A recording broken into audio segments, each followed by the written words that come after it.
So, ladies and gentlemen, good afternoon to this joint event by Progressive Britain with Friedrich-Ebert-Stiftung and Aston University on social policies after the pandemic and Olaf Scholz's Respect agenda.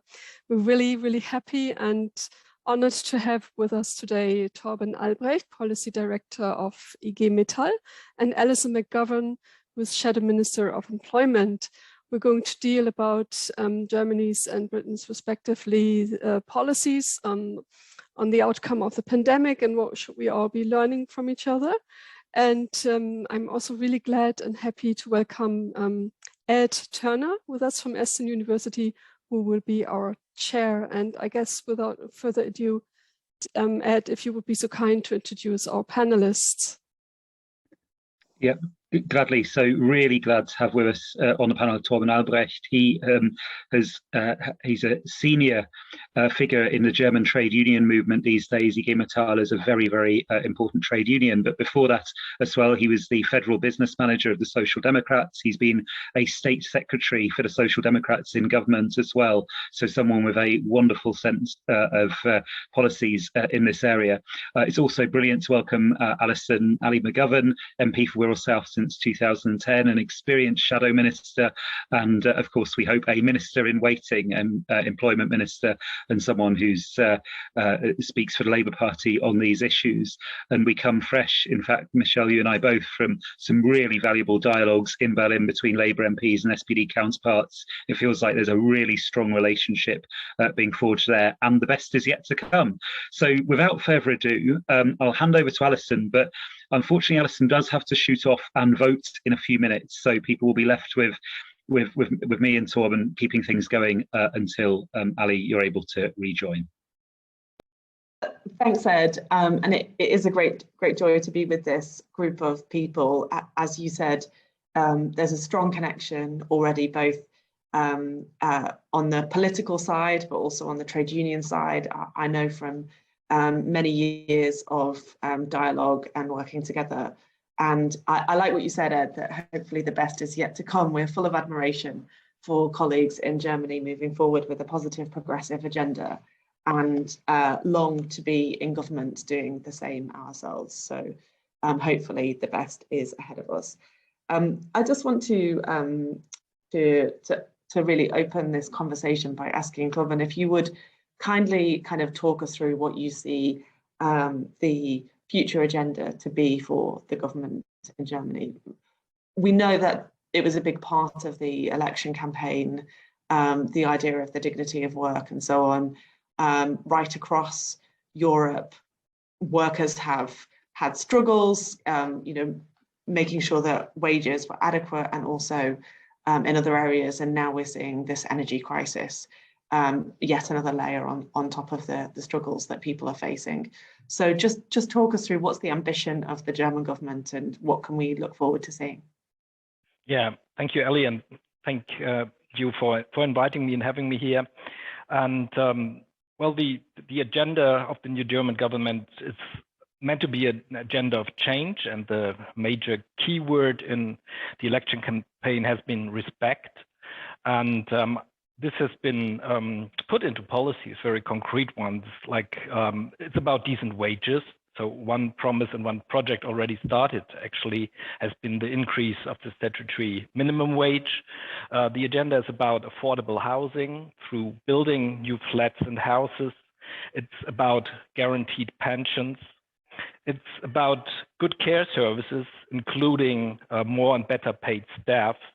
It's improving welfare systems, also there, not looking at the people on welfare as being deplorable, but to treat them with more respect, and change the system in that way that they have more support rather than they have to go begging for social assistance. But it's also about investing in a decarbonized industry. It's about rebuilding our economy after the pandemic with more and better jobs. So in a nutshell, it is very much about very fundamental issues of how we live, how we work, how we care for each other. And I think there are a lot of projects we can talk about in detail, but this general notion that we have seen in the pandemic that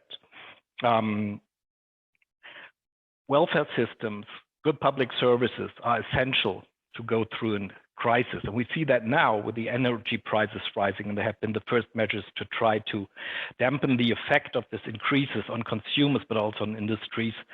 So making sure that there is an active policies, an active state helping people in their lives. I think that is the core of the agenda of the government. I wanted to particularly ask, if I may, about the minimum wage change, because this is obviously a key plank of what the government is doing. We know that there's growing evidence right across the globe of the positive impact of legal minimum wages. Just talk us through the situation in Germany, what the conversation has been across business and social partners to the government's approach, and what you think will happen. What's the prospects across the next 2-3 years for the direction of travel on the minimum wage? Well, you have to remember that the statutory minimum wage in Germany was only introduced in 2015. In fact, it was the first law I made as a state secretary in the labor ministry. And so we had all these debates about possible job losses, etc. at that time. And I think there are all the conservative economists as well as business telling us that we will lose a lot of jobs. They have been, or we could see that this is not happening. So I think the debate was much more relaxed this time. Of course, increasing the minimum wage to 12 euro from not even 10 yet, it triggered some talks about that the general wage level might go up, and for an export-oriented country as Germany could be some problems. But I think we've seen a situation already that we have a lot of sectors where business are really looking for labor, for skilled labor, but even for unskilled labor too. So I think the debate more or less is much more relaxed than it has been 6 years ago. And now we will see what the effects are also on the general wage level. Of course, now with the inflation rising, there's this talk about a wage price spiral. And there, the minimum wage is again challenged by some conservatives. But I think there's, in the public mood, there's a huge majority supporting a higher minimum wage, and that made this project popular and also made Olaf Scholz campaign popular too. Yeah, you mentioned care staff in particular. Is there a particular sectoral impact of the rise to 12 euro, or is it pretty broad based where the benefits will accrue? No, it will have the strongest effects in services sectors. It will be good, especially for female workers who are more working below the current minimum or below the 12 euro level yet, also in Eastern Germany. So there are certain sectors, regions, and parts of the workforce that will benefit more from it. And I think this is also an important aspect of why this is a good project there. Okay, that is the division bell just ringing now. So I'm just going to seamlessly hand over to Ed, and I will see you very shortly once I've voted. Thank you all. Brilliant. Thanks very much, Ali. Thorben, just picking up the conversation there, you mentioned about shortages of labour in some areas. Could you add a bit of colour to that? Do you think that, I know the government's also thinking about some new immigration proposals here. Is that going to be part of the overall package? Yes. To have more migration into the labour market and to have a positive attitude and make things easier, that is definitely part of the agenda. And it's both about attracting people come to Germany to work here, and the problems there very often are very practical ones, like the German language is not so common in other countries like English, for example, but also to have your qualifications accepted in Germany is still sometimes very hard. So the government is looking into these kind of issues. But also people coming to Germany as refugees, like, for example, now in larger numbers from the Ukraine. We have a much more positive debate now than we have had, let's say, 2015, 2016, when a lot of people from Syria and the Middle East came to Germany.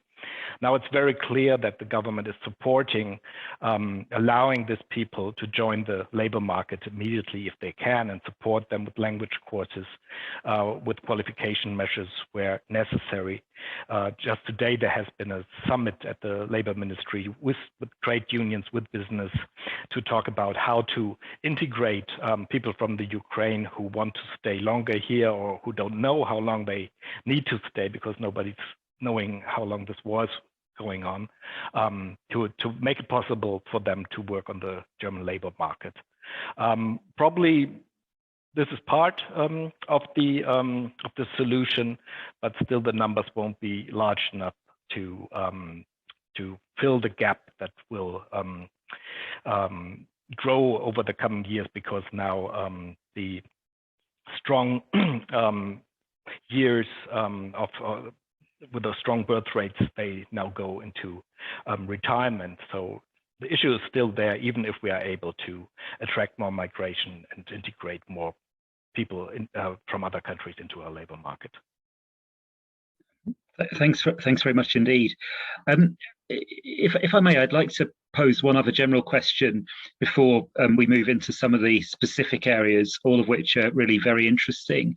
Do you have any reflections on what the SPD in particular in leading the government might have learned from the first, I guess, 120 days or so? Have there been any particular challenges in terms of maybe working with the coalition partners? Are there any particular measures which have been harder to get through?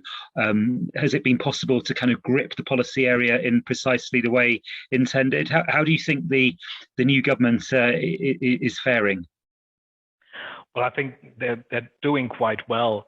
Of course, there are new challenges due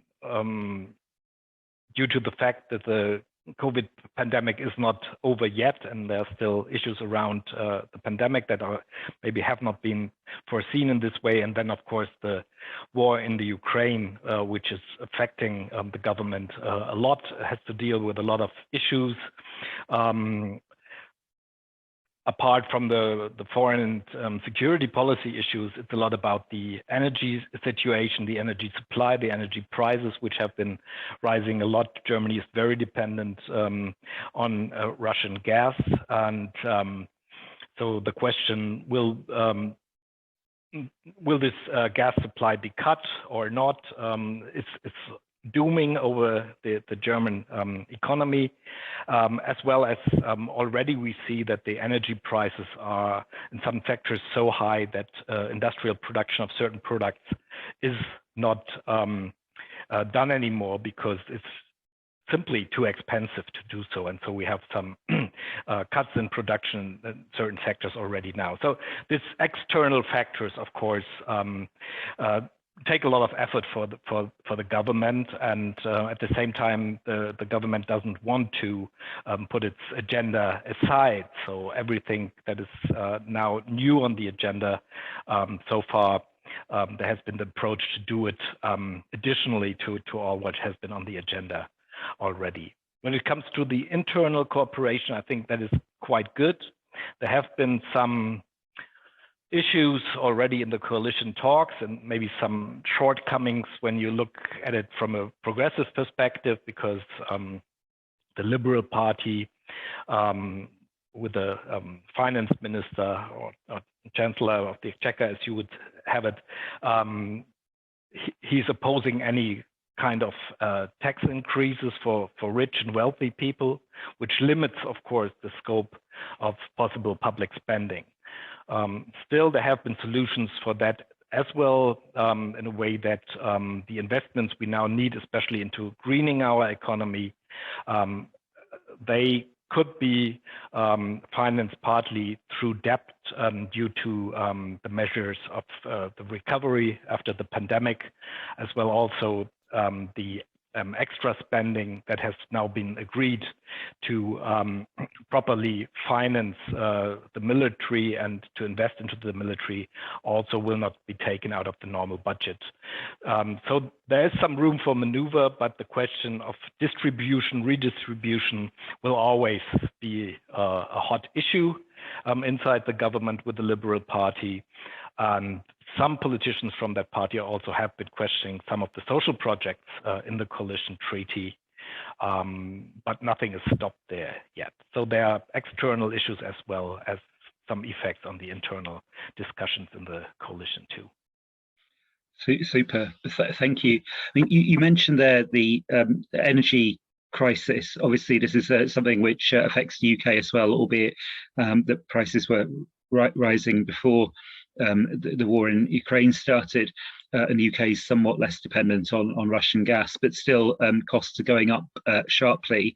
And I think the Labour Party's assessment is that the UK government's package falls a long way short of what is necessary to compensate consumers.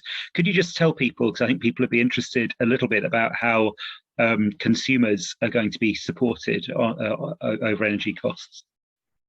Well, there are different measures that have been agreed. There are extra payments for people who rely on welfare payments and for families with children. There are also some tax cuts on certain energy prices because, I mean, in a situation where prices go up, the tax revenue is increasing too. So part of this money is given back to the people. And there are also measures to give very cheap public transport opportunities to people to make sure it's also an approach that helps more the green way of getting from one place to the other and not only subsidizing car owners there. So that are some of the measures that have been just now agreed.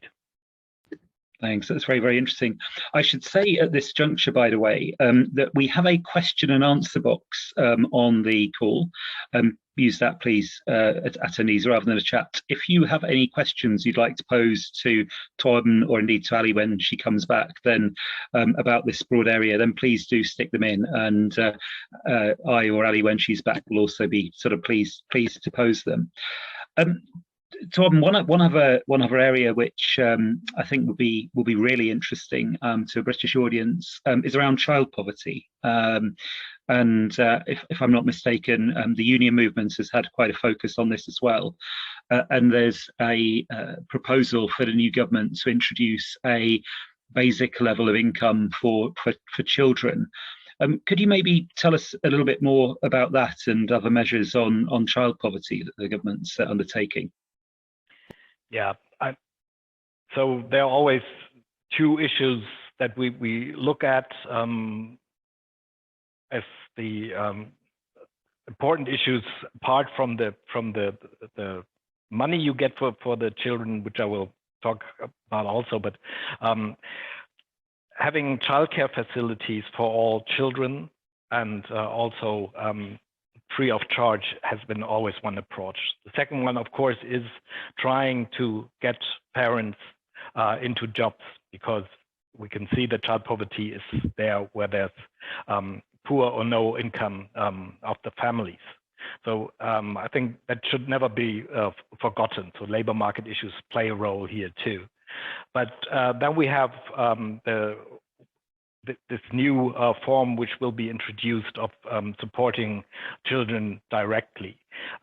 Maybe I need to explain a bit. In Germany, we already have what we call Kindergeld, so some money you get for your children,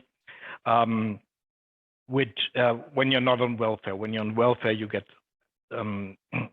special payments, of course, for the children.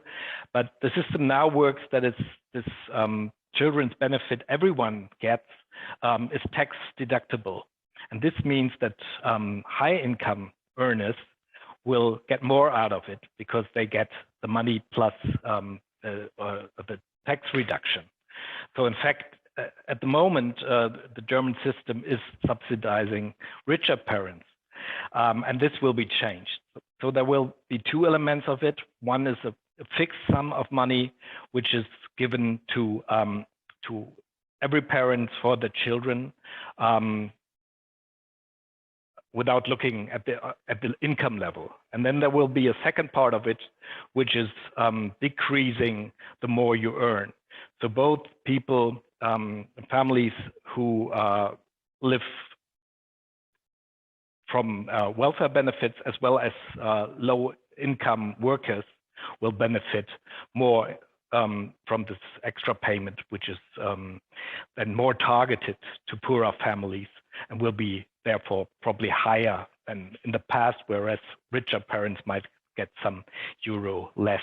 But that, I think, is a question of social justice. So that should make sure that really every child in every household, no matter how high the income of the parents is, and especially for people, because we, as I said before, we want parents to get into work when they have children, and even if they have to live on welfare, change into a job that will not be negative for them. And we had this effect in the past too. So it's both an incentive to go into work if you can, and but also make sure that if you can't, still there should be a higher level of protection for the children and yeah, financial possibilities for parents there. Thanks. That's really, really interesting, and both the points around the welfare measures and also the support with childcare costs. And as you may or may not know, in the UK, the costs of preschool childcare are truly brutal. But anyway, a couple of interesting questions have come up in the chat. Maybe let's turn to Mark Vale's one first, if that's okay. And this must be quite a hot potato in your current role, Thorben. He asks whether, to what extent there's been controversy within trade unions about minimum wage increases, given the inconsistency with the traditional conception of Tarifautonomie, that is, for those on the call, wage, kind of collective wage bargains between employers and trade unions. I think it's not so much of a hot issue as it has been like 10 years ago, again here, because the trade unions around 10 years ago agreed, all of them, to support a statutory minimum wage. And we've seen that the system is fitting quite good together. It's not really harming collective agreements. And of course, we would always say collective agreement is much better than only earning the minimum wage. And at the same time, the effects of the minimum wage on the collective agreements is more of a stabilizing factor, because that's a floor that can't be undercut. And so now, of course, if there are collective agreements that are below the 12 euro, in most of the sectors, I think trade unions will be able to also increase wages that are set by collective agreements. There are very few sectors. There are some discussions in the construction sector where employers say, well, why do we need the sectorial minimum wages we set through collective agreements any longer when the minimum wage is so high? But nobody will have less afterwards. And also for us, it's important that we do have a mechanism that we have a low pay commission in Germany, which usually follows the rule that the minimum wage increase should follow the increase we see in collective bargaining agreements. And this mechanism, of course, now is distorted with this one step to 12 euro, but will be set into function again after this increase. So there's also this logic that it's not the low pay commission, not the minimum wage, isn't a pacemaker for the collective agreements, but rather the other way around. If the collective agreements see wage increases, this has an effect on the minimum wage as well. So I think the trade unions are quite happy, and especially, of course, the trade unions in the service sector where union density is lower, but also the unions in the manufacturing sectors, like the one that IG Metall is organizing in the steel, automotive, machinery sector, IT. We are also happy with this. We have been, in our campaigns towards the elections, we also argued for this minimum wage increase during the election campaign. Great, thank you. Another interesting issue has been flagged by Jeanette in the chat about housing. She mentions a couple of specific points, wondering about whether bringing empty properties back into use is a point of focus, or also self-build, I think is referred to. Maybe you could, any thoughts you have on that would be welcome, but generally as well, you mentioned housing early on, how does the government plan to achieve the really significant increase in house building? It's a tough one, as it is in the United Kingdom. Actually, I'm not an expert on this, to be honest. But of course, it's different measures. Of course, it's looking at empty spaces in cities you can use. It's also about public-owned ground which can be used. For this, it's investment into subsidizing building of affordable houses, plus making sure that if houses are built, there are rules, for example, in Berlin, that a certain part of it cannot be high price, but it has to be price mixture. And there are some measures also to prevent the rent increase to be too strong. There are some of the measures, but as I said, I'm not an expert on all the details of this. You sound extremely well informed across the whole range of policy areas to me, Tom. But that's nice of you to say that. Maybe could you say a word about pensioners and the position of pensioners as well? Another issue which is really of interest to us in the UK. Yes, we have a pension system in Germany generally that is insurance-based. So you pay into a pension, into a public pension system, and every worker does so. In fact, it's 50% coming from the worker, 50% coming from the employer.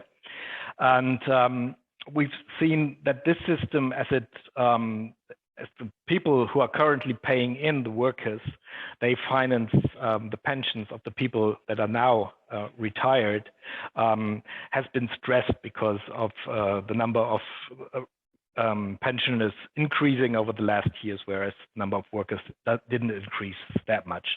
So the level we still have a system where for most people, there's a special problem for very low income workers. But generally speaking, we had a problem that even the people kept on paying in the same amount of money as the generations before. They got out less, and this level of pensions now has been stopped, and it's part of the coalition treaty to make sure that this decrease of the pensions level is stopped, and this is done by putting tax money into the system. But this is a very important issue for us because, especially for middle income workers, it's important for them to have the security that if they pay every month into the system, that they get out a decent pension, which is also has some connection to the wage they earned before, and that they do not fall into the second system, and that is the one we've seen increasing.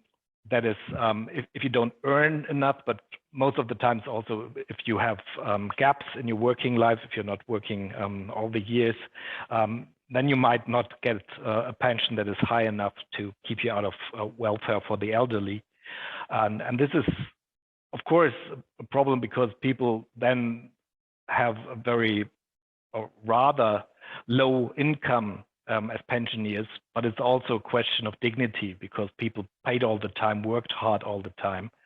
So there already have been some measures to make sure that if you worked a certain amount of years, that it's made sure that you get more than just the minimum welfare pension there.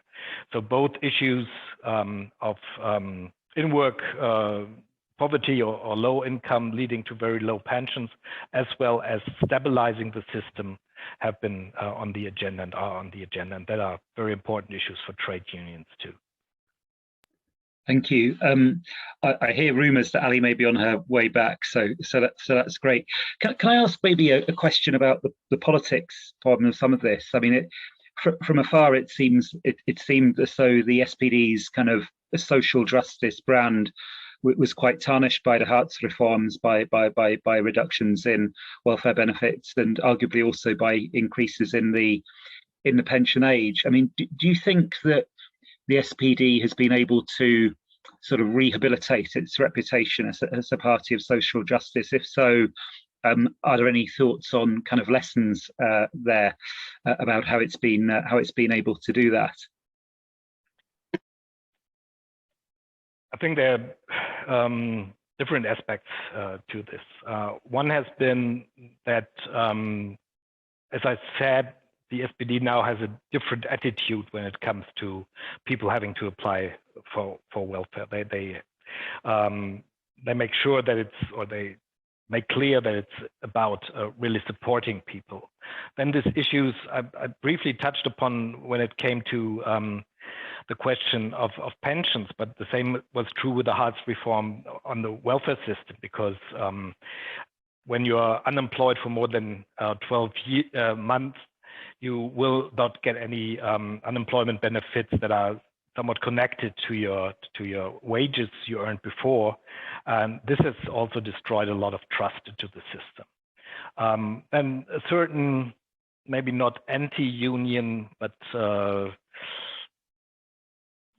attitude that unions might be something of the past was around also inside the SPD, not in all parts, but in some of them. And there have been huge clashes also between trade unions and the SPD. And that has been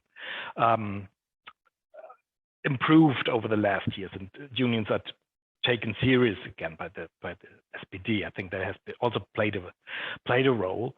Plus, there's now a concept around since several years, which has been worked out by the former party leader Andrea Nahles, amongst others, but also with the labor minister, which is now in the coalition treaty, and this is changing the Hartz system. Some of it already has been implemented indirectly during the COVID crisis, because it's about making sure that if you live in a flat or live in a house and then you become dependent on welfare, that you don't have to leave your house, you don't have to leave your flat.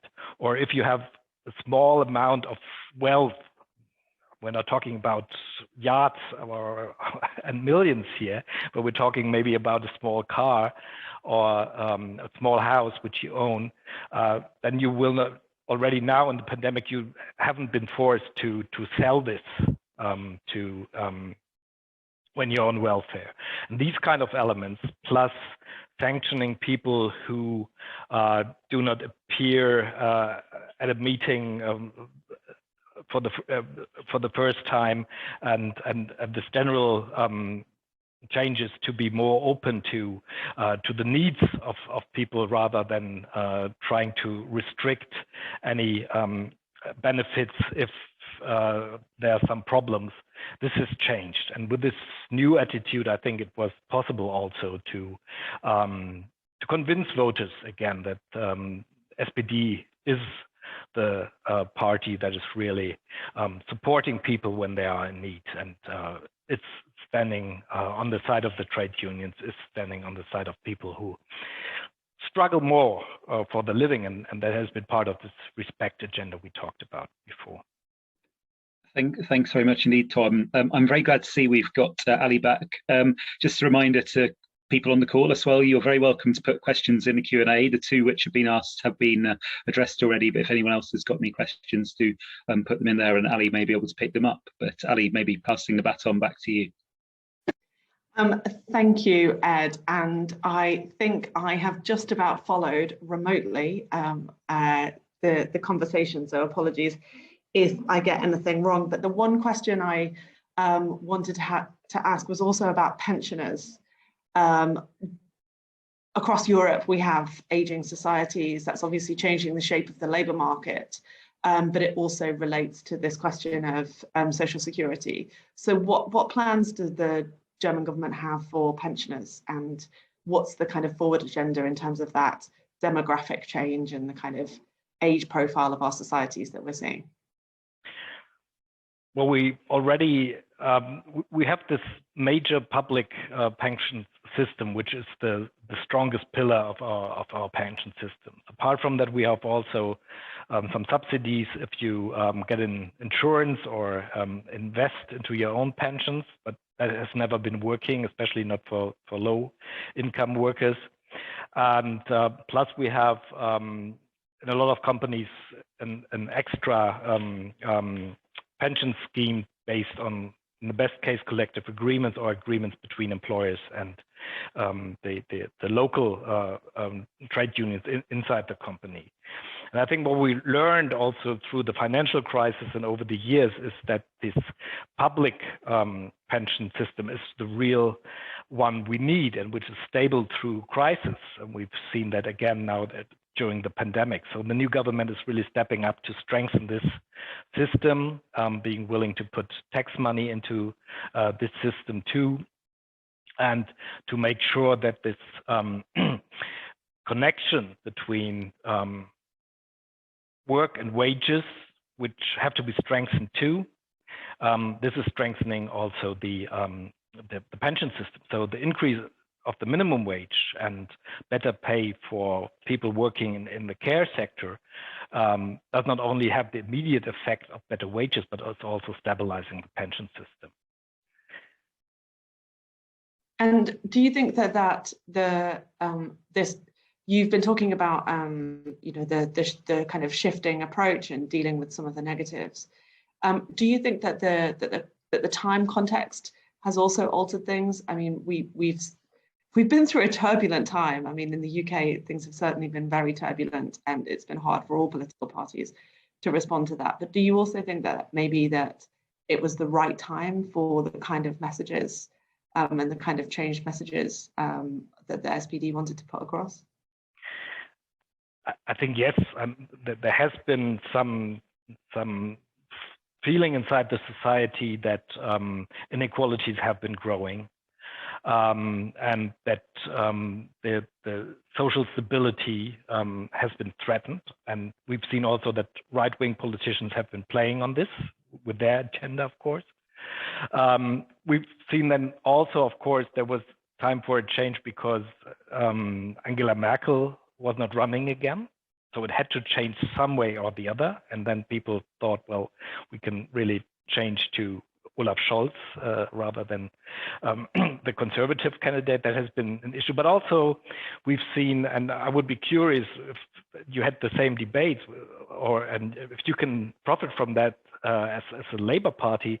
We've seen in the pandemic, on the one hand side, that public services, welfare systems, and active state is important in times of crisis and can stabilize the society. But we've also seen the shortcomings in some sectors. Germany was not so much the health sector, but some care, elderly care sectors, etc. So I think there's more of a general mood that it's not sufficient if everyone cares about himself or herself, but rather that we need solidarity, that we need an active state. So that changed the general mood. And I would be curious what your debates are in the UK about this. Yeah, I think if it's okay, Ed, I think I'll sort of talk to that a bit if that's okay. In that, I think that there's obviously we don't know when really the next general election is going to come. It will have to be at some point before the close of 2024. So it'll be 2023 or 2024. So we've still got quite a bit of time for these narratives to shift. Whether people will feel it's time for a change, I think is an interesting one, precisely because we have had a number of successive Conservative governments led by different individuals and different attempts at kind of broad political narratives, from Cameron and Osborne who wanted to give the impression of compassionate, modern conservatism, saying, describing themselves as progressives, through to the kind of Brexiteers currently in charge, who have a very different narrative. Boris Johnson himself is a political individual and an individualist. And so we have a completely different narrative now at the end of the 12 years of Tory government that we've been through. So I think it's a question about where we are in that journey. But I would certainly say that the big issues from when I was first elected and our period in opposition in 2010 began, the big bones of contention, particularly on social security, have changed quite a lot. So that sense that people really, lots of people can't get by, that's really not acceptable. We've seen a huge spike in destitution and people turning to food banks from, approximately 20,000 food parcels, emergency food parcels issued annually in 2010 up to 2.5 million today. So that's a huge spike, and you would expect that to affect British society, and I think it has. So I think that we are seeing some of those trends, but I think clearly that we as the opposition need to set out a plan for change, and that's what we have been doing, and it will be the job of the next year to kind of nail down some of the policies that we want to see and to try and move that conversation even further. Obviously, in my area, in employment, I've got a lot to say on the failures of our kind of model of job centre labour exchange, why that's not working. But also, I would similarly to you, Thorben, make absolutely no apology for thinking that trade union membership and trade union activism will be a big part of whatever the next Labour government does, because people have been on their own at work too much. They've been made too vulnerable. So those two things will definitely be a big part of it. I think we have a lot of the same experiences, and we also experience that it takes time. I mean, Olaf Scholz has been arguing for an increase of the minimum wage for, I don't know, about 6 years or so now, and it takes some time until people really see that you're serious about the message, that you have the stamina to go for it. Also, if it's not an immediate success, and with the trade unions, of course, there are some challenges too, because we have so rapidly changing world of work with new sectors emerging, rather traditional sectors are shrinking, and for example, we as IG Metall, we organize people in the steel sector as well as in IT, and we can really see how the numbers are decreasing in the steel sector. A lot of uncertainties in the automotive sector, which has to change completely, and a lot of increase in the IT sectors, and software engineering, etc. But there we don't have the tradition to organize people so much. We can organize software engineers in a car factory that is still working, but it's of course much more difficult in smaller startup companies and other companies coming up to organize people there. So that is also a challenge for trade unions, and I think also for parties that call themselves labor parties or are connected somewhat to workers and rely on workers. Yeah, I think that's right. In the most, I had a similar experience in organized workplaces that have been traditionally organized, turning their attention to technology and kind of agreements for technology. So how workers and employers will negotiate introduction of new technology to generate new jobs and protect jobs and to manage that transition. I think that's where success might lie. But I would agree that there's a big challenge for all of us in traditionally non-unionized workplaces. And certainly in the UK context, that will be a combination of facilitating that organisation. We still have relatively old-fashioned laws that govern the way that unions can organise. So it's partly about facilitating it, but also thinking about some of those social partnership arrangements that could mean that unions were able to more access those areas of the economy and understand more what workers in, I mean, the big one for us in the UK is the creative industries, where we have a lot of new workers in film and television and content production, in sound and vision kind of production. We have some unions that operate in those areas, but we need to have much more influence and members, because it's also where some of the worst kind of terms and conditions exist. Despite many of the jobs being the potential for having better paid work, at the entry level, they're still pretty poor quality. So there is that combination of the influence of technology on existing companies and also the influence of new sectors that are created by the new world of technology. So pretty similar challenges, it sounds like, though quite a different political context for the moment. Yeah, but also Germany, the government is helpful there, because we've seen, for example, in the pandemic, when we have collective action, we could not go to the factories as we did in the past, and people were not in the offices, so we had to access them also when they were remote working.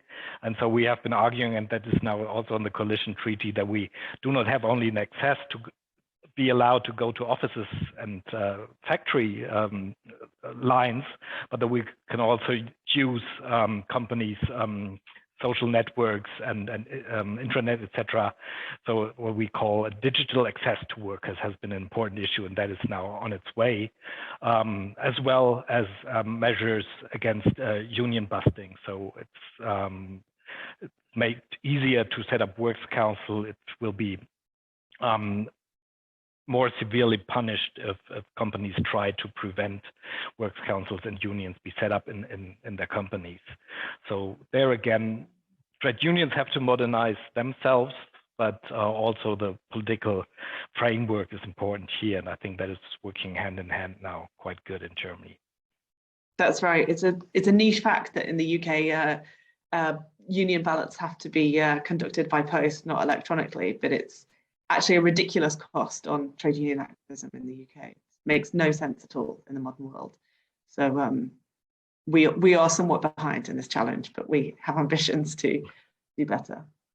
Well, I think there are good areas for both trade unions and modern Labour parties, social democratic parties to tackle these issues together. Yeah, and I would say another side of whether the role of the state can be expanded is in this issue of how we help people find work and also find better jobs. We've seen in the pandemic, across developed economies, workers leaving the labour market. I'd be interested to know how you see that challenge from a German perspective. It's not quite so extreme in the UK as it is in the US. We have a particular notable trend in the data of older workers leaving the labour market, most likely due to health issues as much as anything else. So we need to think about how we use their experience better and make sure that work is safe for older people, deal with age discrimination, that kind of thing. But at the moment, there's a lot of focus on, from the current government, there's a lot of focus on getting anybody who doesn't have a job into any job, rather than taking that supportive approach that you were talking about before. The main focus has been on use of sanctions and conditionality in social security to get people into any job. Whereas actually we have a soaring vacancy rate, and what we really need is focus on, okay, how do we take somebody who's dissatisfied in their work, improve their skills and give them better bargaining power to get a better job. So we hope to develop our policy in that area as well. Yeah, there's some measures in Germany that I think are important and are supported by trade unions as well. One is that when you're unemployed, in the past, job centers had to offer you a new job, and you had to accept this new job. as a first step, and qualification for a new job and for a higher skilled job would only come second if there are no jobs available. And this is now changed. And if the job centers says, well, with the qualification you can access a better job and you can earn your living on a higher level, then qualification can be put first before entering a job. And the second thing is that we, especially in the changes we are seeing, the transition, some jobs will disappear due to new issues to be worked on due to digitalization. And now there are more and more possibilities that are also subsidized by the employment system to make sure that workers that still have a job, but where it's foreseeable that they will lose this job or this job will no longer exist, that they can already be supported with the help of the unemployment insurers when they're still on their job. So to make a smooth transition, hopefully without unemployment from one job to the next. And I think that are important improvement, especially when we look at the changes we're facing, because there won't be people working on parts for combustion engines in 50 years. Just as you were saying that, Thorben, I was just thinking automotive, and it's obviously, you know, major plank of the German economy. And I just wondered if you'd give us a few thoughts on that specifically, in technological change in automotive. Do you think we'll see, you know, in the end, will we get to a place where we have more people working in that sector? Will it completely diversify? I know it's been saying German government's doing a lot on public transport, so you know those are all transferable skills. Like, what do you think? Where do you think automotive is headed? Well, it will change profoundly, and it's not only changing from a combustion engine to an electric engine, because more changes are connected with that. I mean, now a German car is built about a combustion engine. That is the heart of the whole car. But the heart of the new car won't be an electric engine. It will be software system, and will be a lot about digital features, autonomous driving, interconnection with public transport systems. So we can see that there are a lot of new issues, and there will be new jobs, but there will be new jobs for software engineers. We have been fighting very much about issues like that battery production is not only done in Asia, as well as semiconductor production, which is now also on the rise again in Germany and in Europe. And that are important issues. And the second aspect of this is that, I mean, we're talking about real people there. So it's not likely to have somebody working in a car factory now to work in a care facility in 5 years, even if we need people in the care facilities. But one thing is that the wages are so low, but people, they have their working life and they learn something and they want to stick to that. And the second issue is that maybe unlike in the US, people in Germany usually are not willing to move 500 kilometers to find a new job. So what we really need, and that's what we do also with the support of the government, is try to work out regional plans about how the economy is today, with a lot of car manufacturing suppliers in a region, and what the future might look like, what is necessary to have a positive future there, and how people can get from A to B, from job one to the next job. So I think this regional approach is also very important for us to make things happen, because we as IG Metall, we support greening our economy and fulfill the Paris targets, and we still want to have manufacturing in the future in Germany, but it also convince our members who are not always very happy that these changes are happening. So there's a psychological part of this too.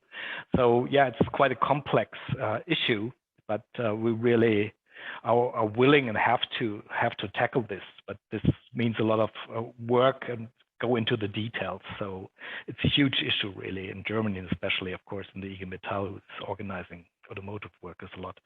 But ever that regional focusing on where people are, what the transition might look like over a longer period of time, gives you options. Whereas I think too often in the UK, we have waited until we've kind of got to a crunch point, and then, you know, had to kind of deal retrospectively with big shifts in the labour market rather than trying to get ahead of them and trying to plan. So I definitely think there's a lesson there for us. Ed, we are probably just about coming to time now, I think. So I must just apologise for my voting absence, but it's been absolutely brilliant to be with you, Thorben, and Michelle, and to have this conversation, and hopefully the beginning of lots of working together towards our election whenever it comes. Yeah, thank you, Alison, and thank all of you. For me, it was also pleasure, very good, and hope it's a starting point for more of a dialogue between the UK and Germany on these kind of issues. Yeah. Thanks very much indeed. So as colleagues have said, we're coming to the end of our time. The idea with these sessions was to keep them quite punchy, and this session has really been that. We've covered a huge amount of ground, but in a really, really interesting way. Big thanks to Ali for joining us, sharing your thoughts on the UK situation. Thorben, all huge thanks to you as well for giving us such a tremendous overview. And it's really quite exciting and I think quite inspiring, the level of ambition which you've been talking about. So that's brilliant. There may well be more of these sessions coming, colleagues. So watch this space, and yes, been great.